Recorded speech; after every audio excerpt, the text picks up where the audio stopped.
Side tangent, I've kind of learned, I think that I am a process knitter. I'm probably not going to change my methods to make something like ultra perfect. I will say, I personally would not make this with superwash yarn. Really like this. Because I was trying to...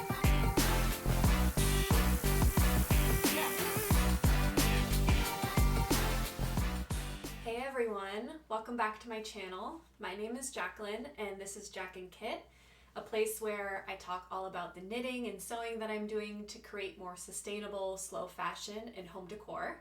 And today I have for you just like a regular podcast episode where I go through some of the things that I've made, some of the things that are in progress that I'm currently making, and then any new things or any new ideas that I have to talk with you about. Okay, the Lento sweater. Why are we seeing it everywhere? It's on YouTube, it's on Instagram, it's on Ravelry. Just checked Ravelry and it looks like there's about 2,200 projects currently on there. And when I first started seeing it everywhere, I was just curious, like, what is the hype around it? Why are so many people making this? And the consensus that I came to was really that a lot of people were making it because it took such a small amount of yarn to make a full-size sweater. So for instance, for me, I'm a 38-inch bust, just for reference, and I made the second size in the pattern, which gave me about 5 inches of positive ease. So just for reference, I started out with 200 grams of Surrey and 200 grams of a fingering weight yarn. So like a lace weight and a fingering weight yarn. And this is how much I have left.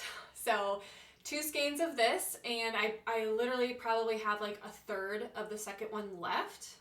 I'll show you this. This is actually a yarn that I hand dyed at a knitting retreat. The dyer let us choose from a bunch of bases, and then we got to pick out from some of her like dyes that she has kind of like hand curated, and I dyed this myself. I'll put up a picture too because it's really beautiful when it was in like the skein form.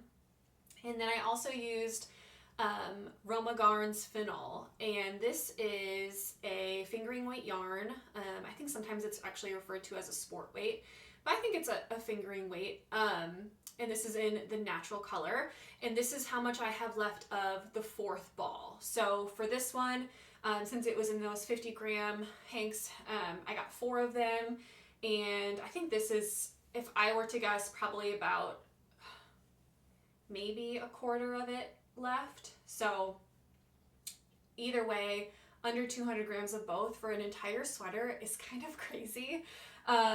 So what's cool about this is, yeah, you're using such little yarn and you're able to achieve that because it's at such a big gauge. So for the body of this, you're using a US 10 6mm needle, and then for the ribbing, you're using a US 6 4mm needle.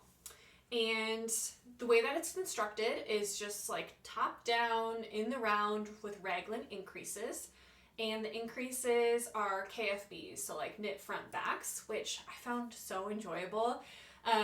Depending on what I'm knitting, sometimes if it's like a make one right or a make one left, it's like, you know, you're kind of annoyed depending on which one it is. Seems like everybody I talk to has a preference of whether they like make one lefts or make one rights more. But the knit front back I just find like super easy. I know that it creates a different like stitch look than the other increases. You know, every increase, or for that instance decrease you're gonna do, is gonna look a little bit different. So yeah, I don't know if she chose them just for like looks wise or if she liked doing them the best or what, but yeah, that's what these increases are. So yeah, you start with the neckline. You actually use a provisional cast on, which that's optional. You can do that if you want to. I used to crochet, so I find the crochet provisional cast on pretty easy. You're essentially casting on in a different colored yarn so that when you fold it over and you have to grab both those stitches at the same time, it's just like easier to pick them up and grab them. So yeah, this is a folded over collar. You can see, I think you knit so high of rows and then you fold it over, like I said, put it on 2 needles and you're knitting it down. And then right away you start, you do short rows in the back for that back shaping. I think they're like a traditional, just like a German short row in the back. And yeah, then you're just, you're in the round, you split for sleeves, and then you work the body, and then you work the sleeves. I think if I were to give you any more, I would give away the pattern. But that, like what I just described, is a very typical and standard top down in the round raglan. So the real differentiator that I think is with this pattern and why it became so popular is, again, just because of that low amount of yarn, and the big needles make it just go by very, very fast. A couple of interesting things about this pattern, like just to note, are one, I think it is designed to have like more of a cropped feel and like bracelet length sleeves. It actually might be 3/4 length sleeves if you look at the pictures. So I found myself, I think in the body, I actually ended up adding like almost 3 whole inches. And then on the sleeves, I think I added 2 or 3 inches. I think 2 inches is probably it. But that's just something to keep in mind, for any sweater, especially if it's top down. You can try it on and you can alter it to whichever style you'd like, So I could have stopped where she recommended, but I put it on and I said, hey, this is what I want. And then I just kind of stopped and went there. Let's see, other finishes. For my bind off, I did the, I think it's the Jenny's Surprisingly Stretchy Bind Off. And I followed a tutorial that was just like for 1x1 rib for that. And I absolutely loved it. My last bind off I did for a 1x1 rib, I think I told you guys in another video, I did like a sewn bind off, and it wasn't the Italian one. I think it was just a standard. I'll have to link it down below. But I just found it like super cumbersome, it took me forever. And I didn't really like the result. And this one, I felt like this is fast, it's stretchy, and I think it looks beautiful. So this is definitely something that I'm going to be doing on more garments. I do think like maybe some of the Italian bind offs or some other ones I've seen perhaps look a little bit more professional, but there's some instances where I'm just like, I did make this myself. Like, I'm okay with it not being like the perfect of all perfects. I'm okay with it just like looking good. So especially when I get to bind off, I am just like dying to be done with that bind off. Like, I want to go on to the next part. So I was just excited that this was just like a little bit faster and still looked really good. Another thing with the handmade aspect is like I could have done helical knitting or like slowly faded in the second skein of hand-dyed yarn, and it probably would have produced like a more consistent look and feel, but you can kind of tell when I switch into the second skein, which is only on the arms. So I was able to do the whole neck all the way down. I think I started the second skein of Surrey at the ribbing. And my second skein definitely has just like a little bit more white in it. So you are able to see a little bit of a color shift, but definitely not enough that it bothers me or anything. I just kind of accepted like, this is yarn that I dyed. And so if it does end up pooling, if it does end up looking weird, like I was just willing to embrace it. Like, I did this, and it's supposed to look like this, I don't know. I wasn't as afraid of the color pooling. I think also because the colors were so light in nature, if I was doing something that had like a very dark pools or very drastic pools, I would be more prone to introducing a new tactic like that helical knitting, but I just didn't find it necessary for this. There is something about this gauge that I feel like just looks a little bit sloppy. And I was telling my friends this when I was knitting with them one night, and they were like, oh no, like it'll block out, whatever. And I don't know if it fully did. It's just, I've never knit in this large of a gauge before. I also tend to be more of a loose knitter. And so my ribbing, like I will never be one of those people that has neat ribbing. I couldn't be bothered. I like going fast. I like the way that I've like picked up and started knitting ribbing faster is so comfortable that if I were to go slower and like really tighten, and I know there's a couple of methods to make ribbing perfect, I don't know if it would be as enjoyable for me. And so I'm okay with the way that I knit. I like, side tangent, I've kind of learned, I think that I am a process knitter. I've talked to you guys about how knitting is like therapy for me and how much I just love like the act of, I love the act of knitting, the hand feel of knitting, you know, the way it feels in my brain, the sitting down, the relaxing, the watching TV with it, watching the colors in and out of the needles. I think for me, it's so much more that than it is getting to wear this sweater, right? Because like clothes, you know, like what am I gonna wear this once a week or whatever, even if that, it's about to warm up. And so for me, it's just so much more the process than it is the actual sweater. And maybe that'll change if I ever make something truly exquisite. But yeah, all is that to say that just like, I'm probably not going to change my methods to make something like ultra perfect if it's a super hard construction or method or isn't as like enjoyable for me, just because I love that process of what I'm doing. So yeah, right now it's just been comfy for me the way that I do knit. So yeah, I don't know. It's just, what I mean by the gauge looking sloppy is some stitches are like bigger than others. You know, the way that it stretches, like the way that our bodies move, I feel like sometimes the stitches can open up or close a little bit more. I also think, yeah, I don't know. I don't know what to say about it, just besides the fact that it's not like perfectly tailored. I have so much sorry in my nose. But yeah, I don't know what else to say about it besides the fact that it's just not like perfectly tailored. You know, there's clearly just a big difference between a very polished and tailored sweater and something like this that feels more of like a casual sweatshirt almost. Like this is something I could see myself like wearing with sweatpants or shorts, dressing up. No, way more dressing down. I don't think I could dress this up, mostly because of the color. Maybe if you knit this in an all white or an all, you know, a solid color, you could dress it up. I still think it would have to be a little bit more of a sophisticated color, but yeah, it just feels more of a casual sweater to me, which is totally fine and so great. Majority of my wardrobe is casual, so I'm completely fine with that. I have my little pattern here. Let's see if there's anything else I'm missing. I don't think so. I didn't mention that this was originally posted in Lina magazine.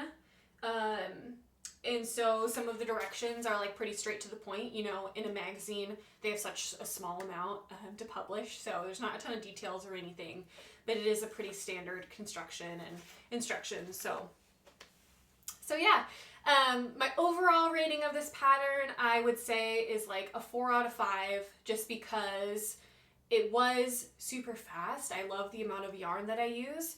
The reason why it's not 2 out of 5 is because it is a little bit sloppy, like I mentioned. I wish that it was like the full length sleeves, the full length body. Let's see. Yeah, I think that's it. And then also you're using the US 10 needles, which I find for me is just a little big. I wish that, you know, and maybe one day I would try this using like an 8 or a 9 and seeing if like just messing around with yarns or whatever to get a similar gauge and trying to make this, just because the 10 I feel like is a little bit uncomfortable in my hands. But yeah, I can definitely see myself making this again, especially if I want to try a more expensive yarn where I don't want to buy a ton, or if I'm ever at an event and I really want some hand-dyed yarn or whatever. I will say I personally would not make this with superwash yarn. I have seen some of my favorite creators, one in particular, Knit California, I'll post her video down below. She did make hers out of a hand-dyed superwash yarn, I believe, and like hers looks great. But just for me personally, because of this gauge, already wearing it today, I've been like, oh no, like, am I going to stretch it out if I wear it today? Like, I better take it off and not stretch it out. Like, it just feels like, because of the gauge, that it's more like malleable and prone to stretching out.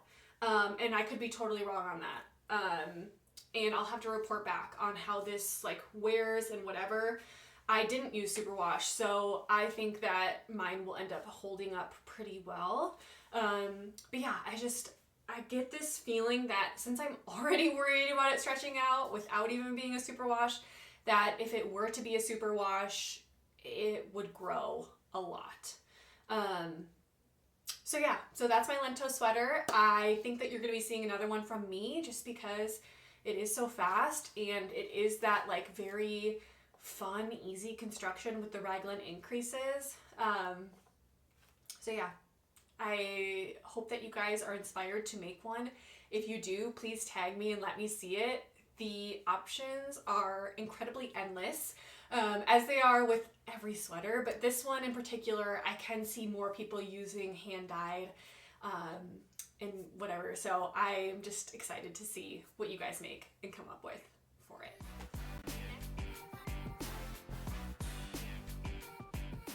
Next, I do have an update for you on my Sophie shawl. So here's where we're at. This was the progress keeper that I put in my last episode. So you can see her there. She looks just like Katie, so I love using her.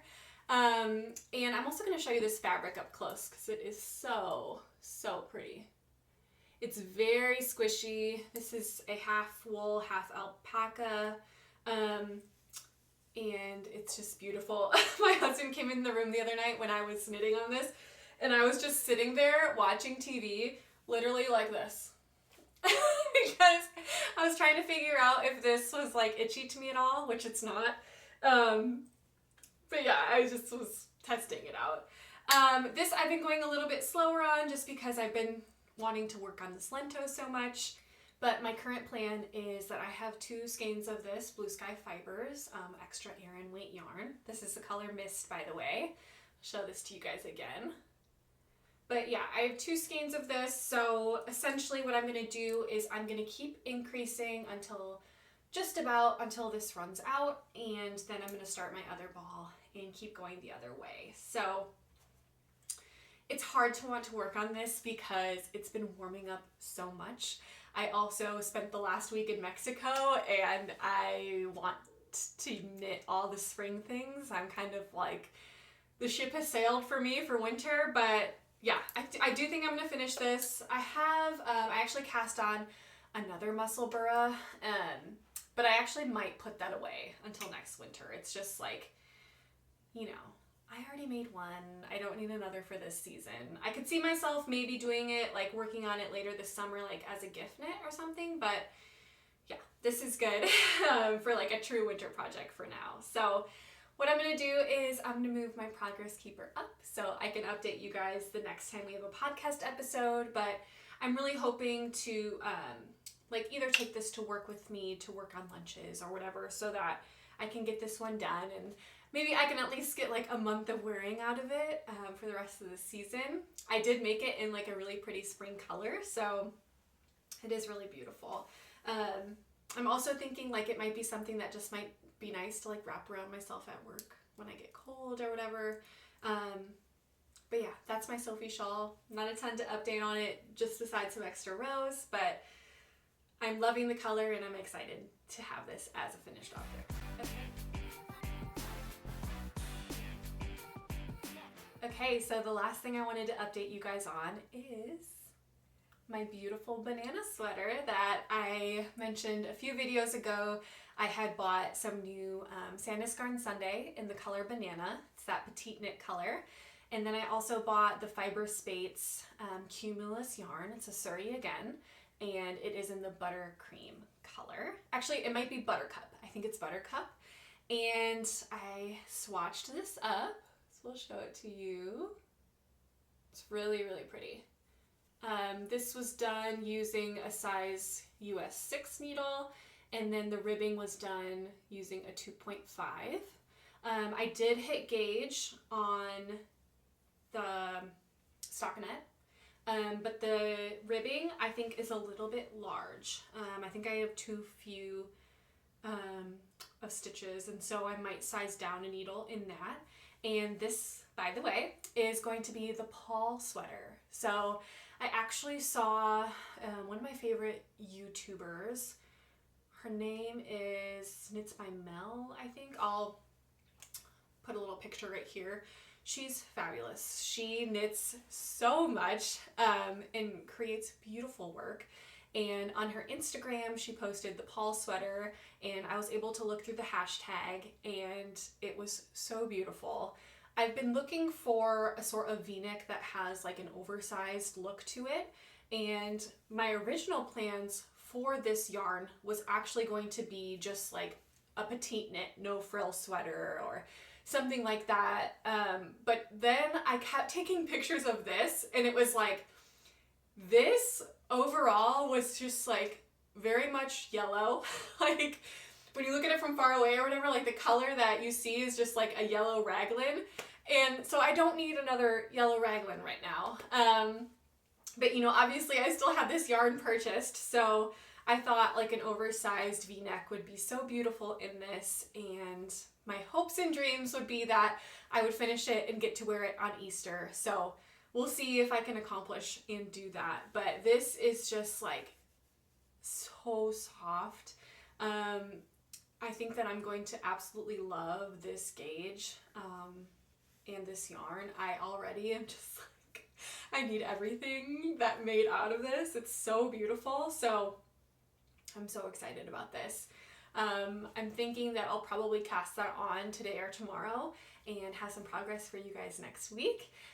This one is also going to be like some new construction for me. So it's going to be a v-neck. I've never done that before. I believe it is a drop shoulder. I've also never done that. It's really interesting because like all the pieces she does have you doing a provisional cast on before you join them together. So, you know, I've usually only had to do like one provisional cast on, so I'm not sure, will I be annoyed with doing multiple, you know, all of that I think should be really, really interesting, but I'm super excited to get that started. So yeah, thank you guys so much for watching. I did take a little bit of time off. Like I mentioned last week, I was in Mexico. It was for a work trip, and I was in charge of some of the logistics for that trip, and so I just had a really full workload, and I was really trying to focus on like self-care and low stress so that I could go into that meeting just being more low stress. And I really feel like I accomplished that for myself and had a really wonderful trip. You can see I got a little Cancun mug. So yeah, it was an absolute wonderful trip. The second I touched the beach, I felt like all of my seasonal depression just washed away. I feel like my number one goal in life now is to move somewhere warmer because I'm so impacted by the sun. But yeah, it was a nice week of rest, and I don't really fully mean rest because I was staying up late. You know, there were lots of drinks and lots of work, 3 full days of meeting work, but I did take a pretty big break from knitting. I knit a couple times on the beach, you know, on the plane, but you know, majority of my time was taking a break from crafting. And this past weekend, like when I got home, I could not set my projects down. Like I've been so reinvigorated and re-inspired to start creating. And so if you feel like a little bit burnt out, or if you're tired of crafting yourself, this really showed me and like encouraged me to just like take a break sometimes, and then get back to it, because it really is so fun when you're in the mood to do it. So yeah, just consider this like an ask to give yourself rest and to fully enjoy what you're doing when you're doing it. I hope that you guys have a good rest of your week. If you're new here, please consider subscribing. I love to do these podcast episodes every other week, and then in between then I sprinkle in some more like topical videos on like books or new patterns I'm loving or different things like that. And if you don't want to miss an episode from me, if you hit that bell, you'll be notified each time that I upload. I'm so grateful for every minute that you spend with me, and I hope that you have a good rest of your week, and you get to craft and you get to just enjoy and be grateful for everything that you have in your life. I'll talk to you guys later. Bye.